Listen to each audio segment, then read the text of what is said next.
بسم اللہ الرحمن الرحیم۔ السلام علیکم دوستو، آج کی اس ویڈیو میں ہم حضرت محمد صلی اللہ علیہ وسلم کے آخری حج کا واقعہ بیان کریں گے اور اس سے متعلق دیگر واقعات بیان کریں گے۔ ہجرت مدینہ کے بعد ایک ہی حج ہے جو حضور اکرم صلی اللہ علیہ وسلم نے فتح مکہ کے بعد ادا فرمایا۔ یہی آپ صلی اللہ علیہ وسلم کا آخری حج تھا جس میں آپ صلی اللہ علیہ وسلم نے فریضہ نبوت کی ادائیگی، تبلیغ اسلام اور اللہ کا پیغام خلق خدا تک پہنچا دینے کی گواہی میدان عرفات میں مجمع عام سے لی، اور اس گواہی پر پھر خود اللہ تعالیٰ کو بھی گواہ بنایا۔ رسول اللہ صلی اللہ علیہ وسلم پوری امت اور امت کے واسطے سے پوری انسانیت کے لیے اسوہ ہیں۔ حج کے بارے میں آپ صلی اللہ علیہ وسلم کے اسوہ حسنہ کا یہ بیان ہمارے صحابہ رسول حضرت جابر رضی اللہ تعالیٰ عنہ پیش فرماتے ہیں۔ جب وہ بہت بوڑھے ہو گئے تھے تو حضرت امام حسین رضی اللہ تعالیٰ عنہ کے پوتے امام باقر آپ کی خدمت میں حاضر ہوئے اور ان سے حضور اکرم صلی اللہ علیہ وسلم کے حج کی بابت پوچھا۔ حضرت جابر نے ہاتھ کے اشارے سے 9 تک گنتی کر کے فرمایا، بیٹے واقعہ یہ ہے کہ رسول اللہ صلی اللہ علیہ وسلم مدینے آ کر رہے تو 9 سال تک آپ صلی اللہ علیہ وسلم نے کوئی حج نہیں کیا۔ پھر ہجرت کے 10ویں سال آپ صلی اللہ علیہ وسلم نے عام اعلان کرایا کہ اس سال آپ صلی اللہ علیہ وسلم حج کے لیے تشریف لے جائیں گے۔ یہ اطلاع پاتے ہی بہت بڑی تعداد میں لوگ مدینے آ کر جمع ہونے لگے۔ ہر ایک کی آرزو تھی کہ وہ اس مبارک سفر میں آپ صلی اللہ علیہ وسلم کے ہمراہ جائیں اور آپ صلی اللہ علیہ وسلم کی پیروی کریں اور وہی کچھ کریں جو آپ صلی اللہ علیہ وسلم کو کرتے دیکھیں۔ آخر کار مدینے سے روانہ ہونے کا وقت آیا اور یہ پورا قافلہ نبی اکرم صلی اللہ علیہ وسلم کی قیادت میں مدینے سے روانہ ہو کر ذوالخلیفہ کے مقام پر پہنچا اور اس دن قافلے نے اسی مقام پر قیام کیا۔ دوسرے روز نبی اکرم صلی اللہ علیہ وسلم نے ذوالخلیفہ میں نماز پڑھی اور پھر آپ اپنی قصبہ اونٹنی پر سوار ہوئے۔ اونٹنی آپ صلی اللہ علیہ وسلم کو لے کر قریب کے بلند میدان بیدا پر پہنچی۔ بیدا کی بلندی سے جب میں نے چاروں طرف نگاہ دوڑائی تو مجھے آگے پیچھے دائیں بائیں حد نظر تک آدمی ہی آدمی نظر آئے۔ کچھ سوار تھے اور کچھ پیدل۔ اللہ کے رسول صلی اللہ علیہ وسلم ہمارے درمیان میں تھے اور آپ صلی اللہ علیہ وسلم پر قرآن نازل ہوتا تھا، لہٰذا حکم خداوندی کے تحت آپ جو کچھ بھی کرتے تھے ہم لوگ بھی وہی کرتے۔ یہاں پہنچ کر آپ صلی اللہ علیہ وسلم نے بلند آواز سے توحید کا تلبیہ پڑھا تو لوگوں نے بھی بلند آواز سے تلبیہ پڑھا اور آپ صلی اللہ علیہ وسلم بھی اپنا تلبیہ برابر پڑھتے رہے۔ حضرت جابر رضی اللہ تعالیٰ عنہ فرماتے ہیں، دراصل اس سفر میں ہماری نیت صرف حج ادا کرنے کی تھی۔ جب ہم سب لوگ نبی صلی اللہ علیہ وسلم کی معیت میں بیت اللہ پہنچے تو حضور صلی اللہ علیہ وسلم نے سب سے پہلے حجر اسود کا استلام کیا، پھر طواف شروع کیا اور پہلے 3 چکروں میں آپ صلی اللہ علیہ وسلم نے رمل فرمایا، پھر 4 چکروں میں معمولی رفتار سے چلے، پھر آپ صلی اللہ علیہ وسلم مقام ابراہیم علیہ السلام پر آئے اور یہ آیت تلاوت فرمائی، وَاتَّخِذُوا مِن مَّقَامِ إِبْرَاهِيمَ مُصَلًّى۔ پھر آپ صلی اللہ علیہ وسلم اس طرح کھڑے ہوئے کہ مقام ابراہیم علیہ السلام آپ کے اور بیت اللہ کے درمیان تھا اور آپ نے 2 رکعت نماز ادا فرمائی۔ ان 2 رکعتوں میں آپ صلی اللہ علیہ وسلم نے سورہ کافرون اور سورہ احلاق کی قرات فرمائی۔ پھر آپ صلی اللہ علیہ وسلم حجر اسود کے پاس لوٹ کر آئے، حجر اسود کا استلام کیا، پھر ایک دروازے سے صفا کی طرف چلے۔ جب صفا کے بالکل قریب پہنچے تو آپ صلی اللہ علیہ وسلم نے یہ آیت پڑھی، ان الصفا والمروۃ من شعائر اللہ۔ بلا شبہ صفا اور مروہ اللہ کے شعائر میں سے ہے اور فرمایا میں صفا سے اپنی سعی شروع کرتا ہوں جس طرح اللہ نے اس آیت میں اس کے ذکر سے شروع کیا ہے۔ پس آپ صلی اللہ علیہ وسلم پہلے صفا پر آئے اور صفا پر اتنے اونچے تک چڑھے کہ بیت اللہ آپ صلی اللہ علیہ وسلم کو صاف نظر آنے لگا، اور آپ صلی اللہ علیہ وسلم قبلے کی طرف رخ کر کے کھڑے ہو گئے۔ پھر آپ صلی اللہ علیہ وسلم توحید اور تکبیر میں مصروف ہو گئے۔ آپ صلی اللہ علیہ وسلم صفا سے نیچے آئے اور مروہ کی طرف چلے، اور مروہ پر بھی وہی کچھ کیا جو صفا پر کیا تھا، یہاں تک کہ آپ صلی اللہ علیہ وسلم آخری چکر پورا کر کے مروہ پر پہنچے تو آپ نے اپنے رفقا سفر سے خطاب فرمایا۔ آپ صلی اللہ علیہ وسلم اوپر مروہ پر تھے اور ساتھی نیچے نشیب میں تھے۔ آپ صلی اللہ علیہ وسلم نے فرمایا اگر مجھے اس بات کا احساس ہو جاتا جس کا احساس بعد میں ہوا تو میں ہدی کا جانور ساتھ نہ لاتا اور اس طواف و سعی کو عمرے کی سعی و طواف قرار دے کر اس کو عمرہ بنا لیتا اور احرام کھول دیتا۔ البتہ تم میں سے جو لوگ ہدی کا جانور ساتھ نہ لائے ہوں وہ اس طواف اور سعی کو عمرہ کا طواف قرار دے کر حلال ہو سکتے ہیں۔ یہ سن کر سراقہ ابن مالک رضی اللہ تعالی عنہ کھڑے ہوئے اور پوچھا یا رسول اللہ یہ حکم اسی سال کے لیے ہے یا یہ اب ہمیشہ کے لیے ہے؟ اہل مکہ کے نزدیک حج کے مہینے میں مستقل طور پر عمرہ کرنا سخت گناہ کی بات تھی۔ اب جو سراقہ ابن مالک نے دیکھا کہ ایام حج میں اس طواف و سعی کو مستقل عمرہ قرار دیا جا رہا ہے تو انہوں نے سوال کیا کہ کیا اب ایسا ہی حکم ہمیشہ کے لیے ہے یا یہ حکم خاص طور پر اسی سال کے لیے ہے؟ نبی کریم صلی اللہ علیہ وسلم نے ایک ہاتھ کی انگلیاں دوسرے ہاتھ کی انگلیوں میں اچھی طرح ڈالی اور فرمایا عمرہ حج میں اسی طرح داخل ہو گیا، یعنی ایام حج میں عمرہ کرنا اور حج کے ساتھ ایک ہی سفر میں عمرہ کرنا بالکل درست ہے۔ اس کو غلط سمجھنا اور گناہ قرار دینا سراسر غلط ہے، اور یہ حکم ہمیشہ ہمیشہ کے لیے ہے۔ حضرت جابر رضی اللہ تعالی عنہ نے اپنا بیان جاری رکھتے ہوئے فرمایا کہ حضرت علی رضی اللہ تعالی عنہ یمن سے رسول اللہ صلی اللہ علیہ وسلم کے لیے مزید قربانی کے جانور لے کر مکہ معظمہ پہنچے۔ انہوں نے اپنی بیوی حضرت فاطمہ الزہرا رضی اللہ تعالی عنہ کو دیکھا کہ وہ احرام ختم کر کے حلال ہو گئی ہیں، رنگین کپڑے بھی پہن رکھے ہیں اور سرما بھی لگایا ہے۔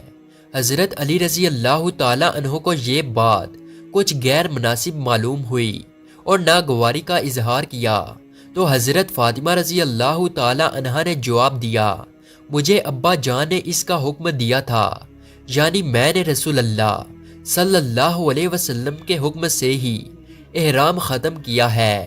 رسول اللہ صلی اللہ علیہ وسلم حضرت علی رضی اللہ تعالی عنہ کی طرف متوجہ ہوئے اور پوچھا اے علی علیہ السلام جب تم نے احرام باندھا اور تلبیہ پڑھا تو کیا نیت کی؟ یعنی صرف حج کی نیت کی تھی یا حج اور عمرہ دونوں کی نیت کی تھی؟ حضرت علی رضی اللہ تعالی عنہ نے جواب میں کہا میں نے کہا تھا اے اللہ میں بھی اسی چیز کا احرام باندھتا ہوں جس کا احرام تیرے رسول صلی اللہ علیہ وسلم نے باندھا ہے۔ رسول اللہ نے ان سے کہا میں تو چونکہ اپنے ساتھ ہدی کا جانور لے کر آیا ہوں اس لیے میرے لیے احرام کھولنے کی گنجائش نہیں ہے، اور تم نے بھی وہی نیت کر لی ہے جو میری ہے، لہٰذا تمہارے لیے بھی احرام کھول کر حلال ہونے کی گنجائش نہیں ہے۔ حضرت جابر رضی اللہ تعالی عنہ کہتے ہیں کہ ہدی کے اونٹ جو حضرت علی رضی اللہ تعالی عنہ یمن سے لے کر آئے تھے اور خود رسول صلی اللہ علیہ وسلم جو اپنے ہمراہ لائے تھے یہ سب 100 تھے۔ سارے صحابہ رضی اللہ تعالی عنہ نے رسول اللہ کی ہدایت کے مطابق احرام کھول دیے اور بال کٹوا کر حلال ہو گئے۔ البتہ نبی کریم صلی اللہ علیہ وسلم اور وہ صحابہ جو ہدی کا جانور ساتھ لائے تھے احرام باندھے رہے۔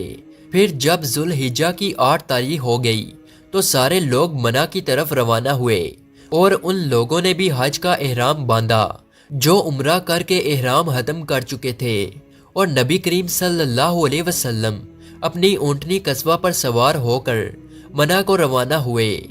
وہاں آپ صلی اللہ علیہ وسلم نے ظہر، عصر، مغرب، عشاء اور فجر کی پانچوں نمازیں ادا فرمائی۔ فجر کی نماز کے بعد آپ صلی اللہ علیہ وسلم منع میں کچھ دیر اور ٹھہرے، یہاں تک کہ جب سورج نکل آیا تو آپ صلی اللہ علیہ وسلم عرفات کی طرف روانہ ہوئے، اور آپ صلی اللہ علیہ وسلم نے حکم دیا کہ نمرہ کے مقام پر آپ صلی اللہ علیہ وسلم کے لیے صوف کا خیمہ نصب کیا جائے۔ قریش کو اس میں ذرا شک نہ تھا کہ رسول اللہ مشعر الحرام کے پاس ہی وقوف فرمائیں، جیسا کہ زمانہ جاہلیت میں ہمیشہ قریش کرتے رہے تھے، لیکن آپ صلی اللہ علیہ وسلم مشعر الحرام کے حدود سے آگے نکل آئے اور میدان عرفات کی حدود میں آئے۔ آپ صلی اللہ علیہ وسلم نے حکم دیا تھا کہ نمرہ کے مقام پر آپ صلی اللہ علیہ وسلم کے لیے خیمہ نصب کیا جائے، چنانچہ خیمہ نصب کر دیا گیا تھا، اور آپ صلی اللہ علیہ وسلم نے اسی خیمے میں قیام فرمایا تھا۔ پھر جب سورج ڈلنے لگا تو آپ صلی اللہ علیہ وسلم نے حکم دیا کہ آپ صلی اللہ علیہ وسلم کی اونٹنی قصبہ پر کجاوس کس دیا جائے، چنانچہ اونٹنی پر کجاوا کس دیا گیا۔ آپ صلی اللہ علیہ وسلم اونٹنی پر سوار ہوئے اور وادی عرفہ کے نشیب میں پہنچے۔ وہاں آپ صلی اللہ علیہ وسلم نے اونٹنی پر سوار ہو کر لوگوں سے خطاب کیا، لوگوں، نہ حق کسی کا خون بہانا اور نہ روا طریقے پر کسی کا مال لینا تمہارے لیے حرام ہے، بالکل اسی طرح حرام ہے جس طرح آج کے دن اس مہینے اور اس شہر میں تمہارے لیے حرام ہے، اور تم حرام سمجھتے ہو۔ خوب سمجھ لو کہ دور جاہلیت کی ساری چیزیں میرے دونوں قدموں کے نیچے رون دی گئی ہیں، اور زمانہ جاہلیت کا خون معاف ہے، اور سب سے پہلے میں اپنے خاندان کا خون یعنی ربیعہ بن الحارث بن عبد المطلب کے فرزند کا خون معاف کرنے کا اعلان کرتا ہوں، جو بنی سعد کے قبیلے میں دودھ پینے کے لیے رہا کرتے تھے۔ ان کو قبیلہ حزیل کے لوگوں نے قتل کر ڈالا تھا، اور دور جاہلیت کے سارے سودی مطالبے اب ختم ہو گئے، اور اس سلسلے میں بھی سب سے پہلے اپنے چچا عباس بن عبد المطلب کے سودی مطالبات کے ختم کرنے کا اعلان کرتا ہوں۔ آج ان کے سارے سودی مطالبات ختم ہیں۔ آئے لوگوں، خواتین کے حقوق کے معاملے میں اللہ سے ڈرتے رہو۔ تم نے ان کو اللہ کی امانت کے طور پر اپنے قید نکاح میں لیا ہے، اور ان سے لذت اندوزی اللہ کے کلمہ اور قانون ہی کے ذریعے تمہارے لیے حلال ہوئی ہے۔ تمہارا ان پر خاص حق یہ ہے کہ جس شخص کا تمہیں اپنے گھر میں آنا ناپسند ہو، ان کو تمہارے بستر پر بیٹھنے کا موقع نہ دیں، اور اگر وہ یہ خطا کر بیٹھے تو تنبیہ کے لیے تم ان کو معمولی سزا دے سکتے ہو، اور ان کا خاص حق تم پر یہ ہے کہ تم اپنی حیثیت اور وصیت کے مطابق کشادہ دلی سے ان کے لباس اور کھانے پینے کا اہتمام کرو، اور میں تمہارے درمیان وہ سرچشمہ ہدایت چھوڑ کر جا رہا ہوں کہ اگر تم اسے مضبوط پکڑے رہے اور اس کی رہنمائی میں چلتے رہے تو کبھی تم راہ حق سے نہیں بھٹکو گے۔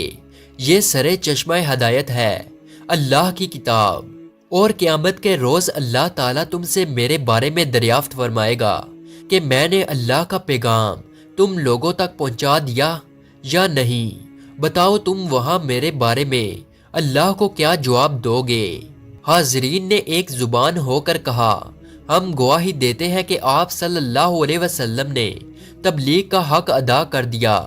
آپ صلی اللہ علیہ وسلم نے سب کچھ پہنچا دیا، اور آپ صلی اللہ علیہ وسلم نے نصح و خیر خواہی میں کوئی دقیقہ نہیں چھوڑا۔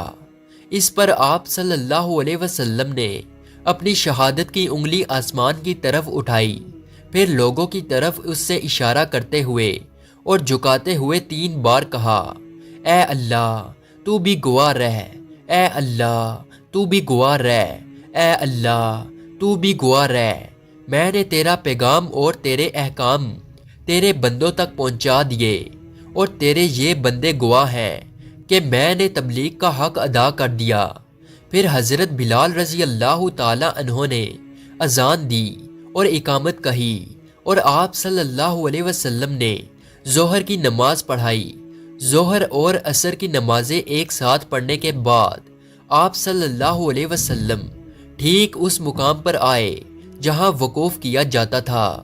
پھر آپ صلی اللہ علیہ وسلم نے اپنی اونٹنی قصوہ کا رخ ادھر موڑ دیا جدھر بڑی بڑی چٹانیں تھیں اور سارا مجمع آپ صلی اللہ علیہ وسلم کے سامنے ہو گیا جس میں سب ہی پیدل تھے۔ آپ صلی اللہ علیہ وسلم قبلہ رخ ہو گئے اور آپ صلی اللہ علیہ وسلم نے وہی وقوف فرمایا یہاں تک کہ آفتاب کے غروب کا وقت آ گیا اور شام کی زردی بھی ختم ہو گئی اور سورج بالکل غروب ہو گیا۔